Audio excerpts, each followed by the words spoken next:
Hello everybody. I hope you are all doing well.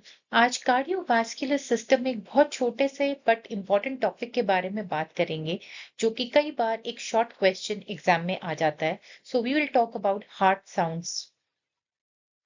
ना primarily दो ही heart sounds हैं जिन्हें हम लब और डब कहते हैं।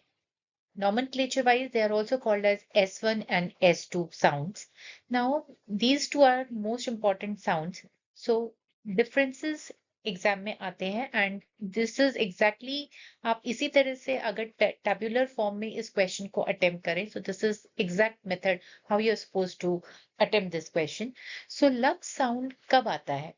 जब ट्राइकस्पिड और बाइकस्पिड वॉल्व्स जो कि ऑरिकल को वेंट्रिकल से सेपरेट करती हैं, इन वॉल्व्स में ये जो वॉल्व्स क्लोज होती हैं तो जो साउंड प्रोड्यूस होता है that is the first sound which is the लब साउंड।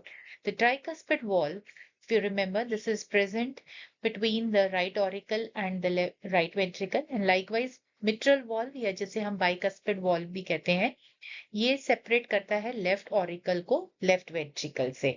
तो जब tricuspid valve and the bicuspid valve ये जब क्लोज होती है, ठीक है, तो कब होती है? During the ventricular systole. ये हम कार्डियक साइकिल में बात कर चुके हैं। तो पहला साउंड प्रोड्यूस होता है द S1 साउंड जिसे हम लब साउंड भी कहते हैं। ठीक है। Now this sound is low pitched, it is less loud and is of longer duration. ठीक है, it last for around 0.15 seconds. So इसको बहुत इजी वे में अगर आप याद करना चाहें, बिकॉज एक यूजुअली यही पॉइंट है differentiating between the two sounds जिसमें बच्चे अटेम्प्ट करने में गलत कर देते हैं usually. So the key to remember is L for lub, L for long, L for low. ठीक है, इसमें सब कुछ एल एल से ही आएगा। So the most important is लब साउंड लो पिच्ड होती है, ठीक है, धीमी सुनती है बट एक लंबे टाइम तक सुनती है। So low pitched, less loud, long duration, and the duration is 0.15 seconds, and इसकी फ्रीक्वेंसी जो है that is 25 to 45 cycles per second. जो सेकेंड साउंड है डब साउंड जिसे हम S2 भी कहते हैं, this is produced by closure of pulmonary and aortic semilunar valves. Moon shape valves होती हैं इसीलिए इसको नाम दिया गया है सेमीलूनर। कहाँ पर होती हैं? If you see the right ventricle, यहाँ से सबसे second largest artery the body it arises which is called as the pulmonary artery, जो कि deoxygenated blood को lungs तक लेके जाती है। Likewise, यहाँ पर in the left ventricle, the largest artery of the body, aorta, यहाँ से arise होती है and it distributes the oxygenated blood to the rest of the body. Now, both these major arteries, the aorta and the second largest artery, the pulmonary artery, इनके junction पे, ठीक है, इनके start point पे there are valves, they are semilunar valves. So pulmonary artery में जो valve है वो पल्मोनरी वॉल्व है, ऐसे ही जो एओर्टा के अंदर वॉल्व है ये एओर्टिक वॉल्व है।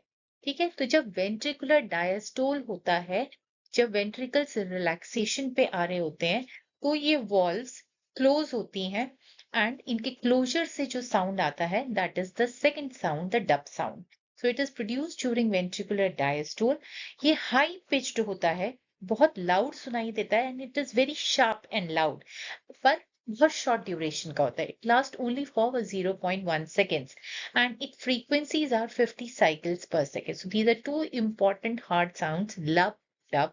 Lub sound on the closure of tricuspid and bicuspid valve, and the dub, the second sound, which is produced by closure of pulmonary and aortic valve. These are the normal heart sounds, but there are additional heart sounds जो nomenclature में S3, S4 भी बोलते हैं, but in short for you can remember the extra sounds को हम murmurs या gallops भी बोलते हैं, और ये तब सुनाई देते हैं जब हार्ट के अंदर कोई डिफेक्ट है।